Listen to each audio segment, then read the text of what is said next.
Muchas gracias, presidente. Y muchas gracias también a todos los asistentes por la invitación, en especial al diputado Giorgio Jackson.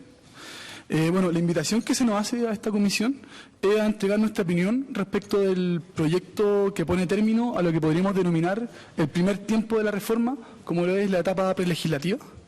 Esta presentación consta de 4 partes. La primera, que es una crítica que se podría denominar formal, que dice relación con la tecnificación de la discusión y que busca hacerse cargo en términos generales de las preguntas planteadas por María José Lemaitre. Una segunda parte, que es una crítica sustantiva al proyecto, haciéndome cargo de principales focos críticos. Un tercer momento, que busca hacerse cargo de la especificidad de lo que dice relación con la institucionalidad, como lo es este primer bloque de discusión, para terminar con el gran ausente de este proyecto. Los presentes, mejor que yo, pueden notar el extenso articulado que se propone con este proyecto, que crea una enorme institucionalidad, una serie de procedimientos, potestades, consejos, inhabilidades, etc. Y frente a esto, se ha propuesto por esta comisión esta discusión en 3 bloques, ¿no es cierto? De modo de poder abordar la discusión de manera como lo mejor posible para abordar la especificidad técnica de este.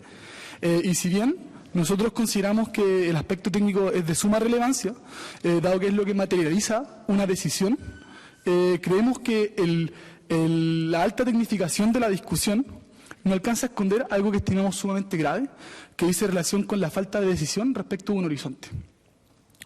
El que se proponga de entrada meternos en la especificidad no hace más que evadir la primera decisión sobre el horizonte de esta reforma, que o no queda resuelta en el primer momento, que es la etapa prelegislativa, o lo hace en favor del status quo y la profundización del sistema actual, no pudiendo entonces calificar a este proyecto de ley como una reforma.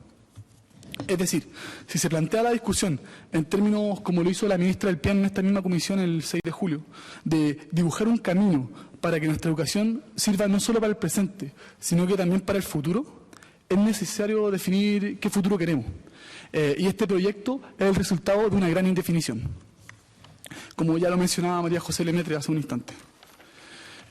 La crítica anterior, y pasando a la segunda parte, tiene que ver con el proyecto mismo, que como está presentado, en ningún momento pone en duda siquiera los pilares fundamentales del actual sistema de educación superior. Al respecto, resulta necesario caracterizar este sistema. Y este sistema, que data de 1981, podríamos decir que es un sistema neoliberal. Y las características de dicho sistema, en términos muy sucintos, dada la extensión de la presentación, podrían caracterizarse por 3 elementos. Primero, un Estado con un rol subsidiario de la agencia de los privados. En segundo término, una reducción al mínimo del rol de prestador de este, actuando en esa prestación como un privado más. Y un tercer elemento sería una actuación del Estado como un regulador externo, es decir, un Estado evaluador, como lo han llamado la doctrina. Alfredo Prieto, quien fue el que condujo este proceso de reforma o contrarreforma universitaria, siendo ministro de Pinochet, proponía un modelo cuyos pilares fundamentales eran el incentivo al mercado, ¿no es cierto?, que se legitima en la teoría del capital humano, con un deber de abstención del Estado en la dimensión de oferta educativa, al mismo tiempo de tener un deber positivo de actuación en favor de estas sociedades intermedias, como la denominaba, por medio de subsidios estatales a los privados, ampliando así el mercado y con esto la matrícula de educación superior, siendo el principal problema que se buscaba hacer cargo de la reforma de 1981. Asimismo, es el mismo ministro Prieto el que traza la línea ya en 1983 en lo respectivo al futuro de este sistema, proponiendo, entre otras cosas, 3 medidas, que son 3 medidas bastante interesantes porque son las que vienen a perfeccionar esta reforma. En primer término, el reemplazar en ese momento el sistema de tuición de las universidades del CRUCH respecto a las universidades nuevas por un mecanismo de acreditación imparcial y eficiente. En segundo término, establecer un sistema de información que otorgue transparencia a todo el sistema, posibilitando la mejor decisión de los agentes racionales de este. Y en un tercer momento, ampliar el crédito fiscal a todo tipo de instituciones de educación superior. Esto quiere decir un Estado como guía y garante del mercado, y eso no se traduce en un Estado ausente, como muchos han querido denunciar, sino que es un Estado profundamente activo, pero ya no como prestador, sino que como evaluador, generando condiciones de existencia del mercado por medio de su intervención. Y durante los gobiernos de la transición de 1990 en adelante, han seguido ese camino trazado desde 1981 y ahí cabe destacar dos grandes reformas, una de las cuales fue omitida en la presentación por la ministra del Piano en esta misma comisión, que sería la creación del crédito con aval del Estado, que realiza una de las últimas propuestas de Prieto, y la ley de aseguramiento de la calidad de la educación superior, que se hace cargo de la primera propuesta del ministro Prieto. Y es entonces, en el fondo, en función de esta línea trazada desde 1981, que hay que calificar la reforma actual, si es que implica o no una reforma o una continuación. Y al respecto debemos ser enfáticos, que esta reforma actual, en términos generales, en ningún momento pone en cuestión los pilares fundamentales del sistema educativo, es decir, la competencia, la regulación, el Estado subsidiario, sino que más bien viene a subsanar los principales déficits de este sistema, fortaleciendo el Estado en cuanto evaluador.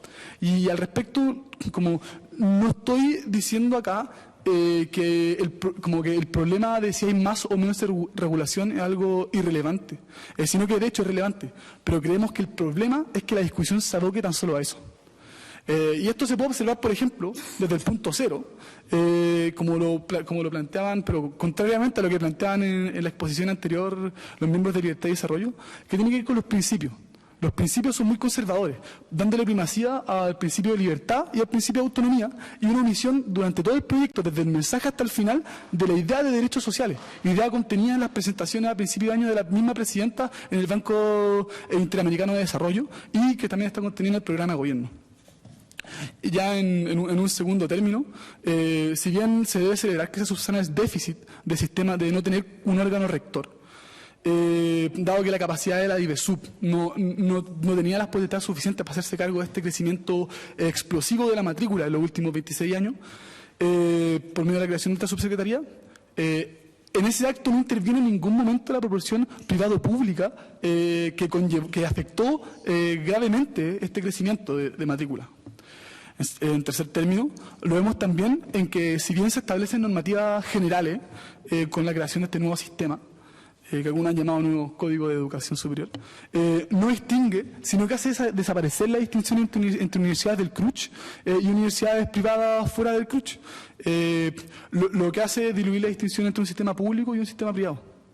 En un cuarto momento, si bien se perfecciona el sistema de aseguramiento de la calidad, volviendo a la acreditación obligatoria, eliminando los conflictos de interés, definiendo estándares de evaluación de manera externa y no interna en las instituciones, o excluyendo a las personas jurídicas de todo tipo,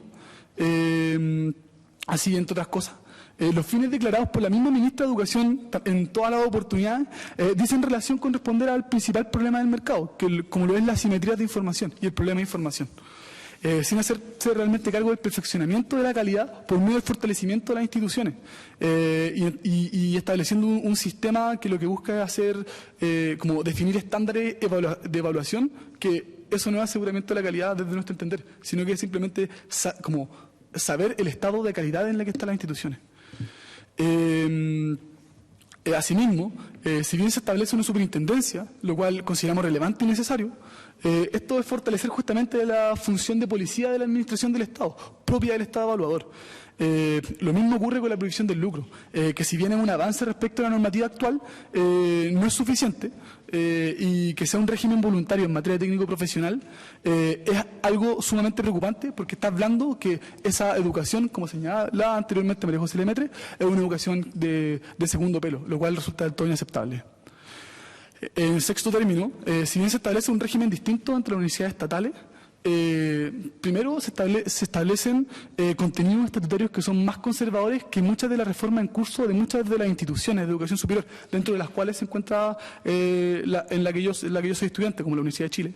Se deja fuera a universidades de larga trayectoria y funcionamiento público, y en ningún momento se fortalece la educación pública. Y por último, se contemplan nuevos recursos para hacer frente al acceso inequitativo, como se ha hablado. Pero esto se hace fundamentalmente por medio de instrumentos de mercado, como lo son el voucher que se propone y el que se le denomina impropiamente gratuidad, que focaliza más y diluye aún más la distinción entre un sistema público y un sistema privado. Al mismo tiempo, se proponen recursos competitivos para la investigación y creación artística en desmedro de lo poco que va quedando de aporte fiscal a las instituciones, como lo es el aporte fiscal directo. Lo que termina por diluir la distinción entre público y privado, para por último establecer unos convenios marco para instituciones estatales, que se sabe poco y se deja para la definición del presupuesto, lo que al final termina en que son determinados en función del poder de negociación de cada institución. Es decir, aun cuando se reconocen aspectos positivos del proyecto, como lo son la regulación de vacantes, la regulación contra el lucro con sus déficits, la regulación de aranceles, todas estas medidas tienen escaso peso en el conjunto de una reforma que lo que hace es profundizar las lógicas del mercado en educación superior sin romper en ningún momento con los pilares fundamentales del sistema, al mismo tiempo que no asume el desafío de reconstruir y expandir la educación pública. A continuación, pretendo hacerme cargo también de contribuir a la discusión respecto de este bloque de la institucionalidad, para realizar una serie de comentarios quizás muy específicos, pero que creo que son de suma relevancia. En relación con la subsecretaría, como mencioné anteriormente, como se reconoce un avance, efectivamente, porque viene a dar racionalidad al sistema por medio de creación de un órgano rector, como es la subsecretaría, y es positivo también que se establezca una estrategia nacional de formación técnico-profesional. Pero al respecto, creemos que en la elaboración de esa participación se debiese incluir también a la comunidad técnico-profesional, a las comunidades universitarias, o sea, universidades de las instituciones, y creemos que es de suma inaceptable que no existe un símil en materia de formación universitaria, especialmente en cuanto a las altas tasas de subempleo que existen hoy día en muchas de las carreras. En cuanto al sistema único de admisión, si bien es necesario el establecimiento de este, creemos que en específico, y voy a ser muy específico, en el inciso 3 del artículo 12, ahí es donde se faculta para que se contemplen programas especiales para hacer frente al acceso inequitativo, no se debiese facultar, sino que se debiese imponer a la subsecretaría la implementación de estos planes, atendida a las circunstancias de desigualdad en el acceso y de reproducción de segregación que se produce en el sistema de educación escolar. En cuanto al sistema de aseguramiento de la calidad, tenemos una observación general y alguna específica.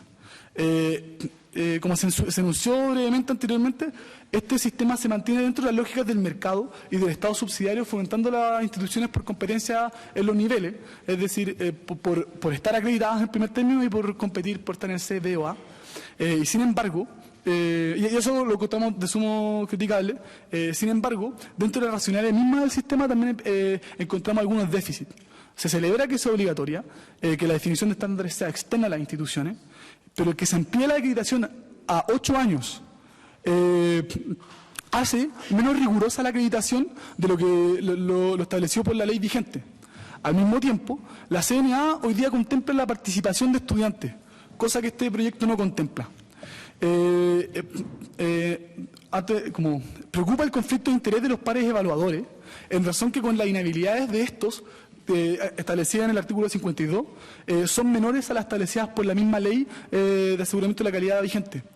Y por último, y como lo mencionaban anteriormente en las exposiciones anteriores, se debe considerar la pertinencia nacional y regional de las instituciones como un estándar a evaluar, dado que es justamente uno de los principales problemas de nuestro sistema de educación superior. En cuanto a la superintendencia, es evidente que es necesario contar con un órgano que supervigile el sistema.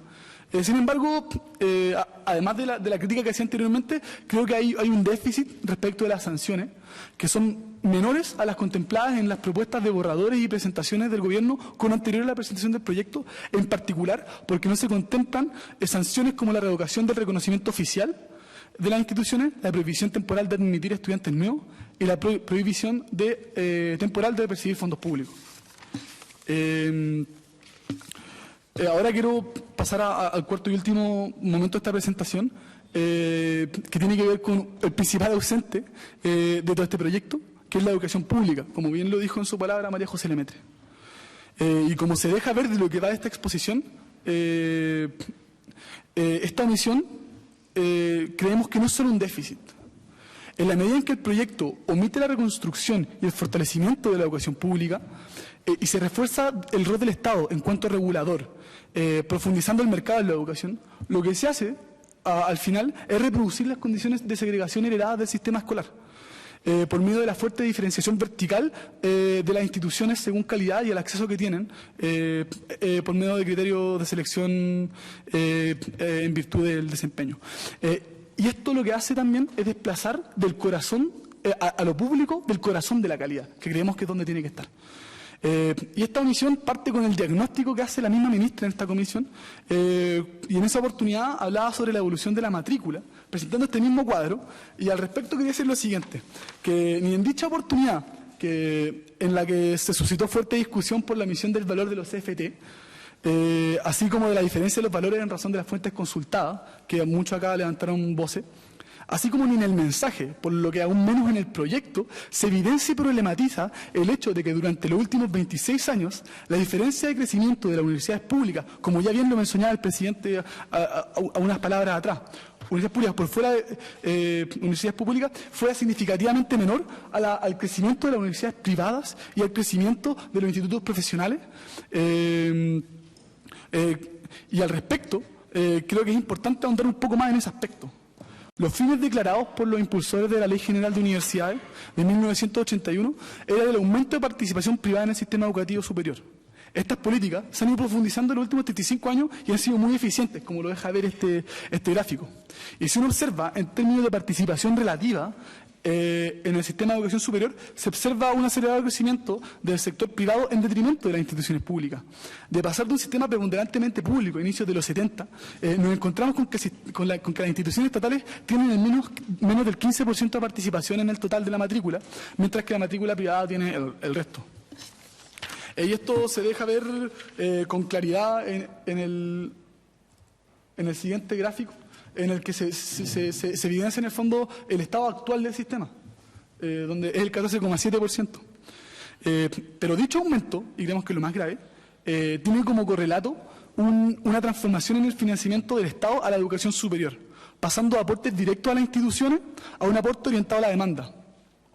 Si bien en 1990 el 83% de los recursos estatales eran por medio de financiamiento a las instituciones, solo el 17% era destinado a becas y crédito. En cambio, hoy la proporción es justamente la contraria. El 71% de los recursos estatales son destinados al financiamiento de los estudiantes, mientras el 29% se direcciona a las instituciones. Y si uno observa más detenidamente la distribución del financiamiento, el crecimiento del subsidio a la demanda ha implicado un fortalecimiento del subsidio a instituciones privadas. Por ejemplo, en el año 2015, solo el 24% del financiamiento público de los estudiantes se destinó a instituciones estatales, mientras que el 56% llegó a universidades privadas por fuera del CRUCH. Todo esto de la mano de una disminución significativa del aporte fiscal directo, que con este proyecto se pretende eliminar por convenio por desempeño que incluyen a la diversidad de las instituciones que cumplan los requisitos.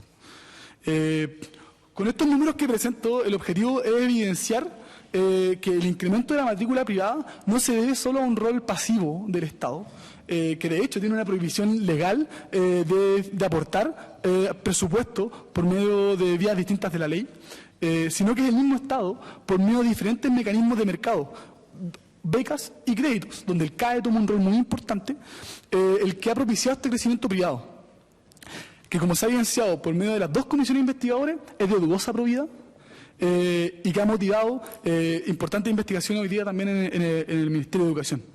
Y al mismo tiempo, hoy día, el proyecto que se presenta busca robustecer estos mecanismos de mercado como lo es esta llamada gratuidad vía voucher. Entonces, el Ministerio de Educación, omitiendo en su diagnóstico este análisis y en el grueso del proyecto, en ningún momento se busca revertir la situación de marginalidad de la educación pública, proporción que nos deja fuera de cualquier ranking, como se puede consultar en cualquier ranking internacional. Y es por esto que desde el CEFECH creemos súper relevante avanzar en las siguientes propuestas. En la línea de lo que plantean los actores universitarios, creemos que es fundamental que para tener una reforma que transforme realmente el sistema, esta debe contemplar el fortalecimiento de la matrícula pública. Y para esto no basta con la creación de nuevas instituciones estatales, sino que es necesaria una voluntad decidida de que la educación pública vuelva a tener la hegemonía que se le arrebató los 35 años de neoliberalismo. Para esto, si creemos que es necesario cumplir con la promesa que hace la presidenta de que hay que asegurar los derechos sociales, debemos seguir, creemos, el siguiente horizonte. Perfilar un sistema mixto de hegemonía pública en la matrícula, lo que implica una expansión de los cupos públicos y gratuitos de una forma gradual, seria y colaborativa, no descontrolada. Que mejore la calidad, la docencia, que aumente las plantas académicas en instituciones que más investigan, como son las instituciones públicas. Y para lograr esto es necesario avanzar en las siguientes medidas. Como ya se dejaba ver, una ampliación de la matrícula pública por medio de aportes directos o otras vías que establezca la ley de presupuesto para llegar al 50% de la matrícula pública a fin de esta década. Un plan nacionalidad de movilidad de los estudiantes. Garantizar el derecho a la educación a aquellos estudiantes que hoy día estudian en instituciones que van a ser cerradas. Y que ellos puedan cursar carreras en universidades públicas donde salgan con títulos de dichas instituciones y no de las instituciones anteriores. En tercer término, fiscalización de los recursos públicos entregados al sector privado. Acá no estamos diciendo que hay que quitar los recursos públicos entregados al sector privado, pero sí establecer nuevas regulaciones como las regulaciones públicas existentes, como transparencia, control de Contraloría, entre otras cosas. Cosa que de hecho este proyecto viene a reducir. Y en último término, la democratización de las instituciones de educación superior. La democratización de las instituciones de educación superior, no solo de estudiantes, sino que de toda la comunidad. El nivel de autoritarismo de las instituciones no conoce el plebiscito de 1988. El nivel de no participación de los estamentos académicos es pésimo. Por tanto, es necesario democratizar las instituciones internamente para que efectivamente puedan ser autónomas, donde la autonomía universitaria resida en la comunidad y no en los dueños. La derogación del DFE2 efectivamente fue un avance en su momento, sin embargo deja de ser suficiente. La omisión de educación pública no es solo un déficit de la reforma, como decía, sino que esta refuerza y expande el proyecto que reproduce las condiciones de segregación que se heredan del sistema escolar. Lo público debe ser el corazón de la calidad y donde se materializa la reducción de la segregación de los ciclos educativos. Y a modo de conclusión, en esta exposición hemos ordenado los diferentes puntos críticos de la reforma para hacer ver que esto no son elementos en específico, sino que es el sentido estructural de la misma, lo criticable. Y la gran pregunta que nos hacemos las y los estudiantes es cómo el proyecto termina así. El Mineduc tuvo un diálogo con el Confech, tuvo un diálogo con los rectores, tuvo un diálogo con los trabajadores de la educación, con académicos, entre muchos otros actores. De hecho, la ministra de Educación en esta misma mesa, el 6 de julio, decía que habló en el último tiempo con 220 actores. ¿Cómo es que el resultado no se hace cargo de ninguno de esos diálogos y prefiere la indefinición que antes presentábamos? Al respecto, parece necesario plantear algunos elementos que exceden la discusión y son marco de la misma, de hecho. Primero, en cuanto al Congreso como espacio de definición. Hemos asistido a esta instancia como directorio del Centro de Estudios de la FECH porque hemos trabajado en antecedentes y datos que nos permiten entregar razones técnicas y políticas de por qué esta reforma no responde a las necesidades sociales y educativas planteadas por los diversos actores y de diversas maneras en los últimos años, que hoy son expuestas acá y que serán expuestas donde tenga que ser necesario. Sin embargo, nos preocupa profundamente que existe una serie de intereses que no se ponen sobre la mesa. Que no lo hicieron en el periodo prelegislativo y no lo están haciendo ahora. Se esconden tras sus redes y vínculos directos con los partidos políticos. Este tipo de situaciones hacen que, por ejemplo, este no sea el espacio que hoy está definiendo el quehacer de esta reforma. Y más aún, que de serlo, hay una serie de intereses comprometidos entre quienes componen las bancadas y quienes hacen negocio con la educación. Incluso acá mismo me gustaría preguntarle a los diputados de la ADC, ¿qué están haciendo para combatir el lucro cuando entre sus filas tienen también a quienes son los defensores del lucro, que incluso lideran las instituciones investigadas, como lo es Hugo Lavados? O los miembros del PPD, que suelen hablar de la educación pública, pero tienen en su partido a la vocera de las universidades conocidas por ser de mala calidad y que lucran.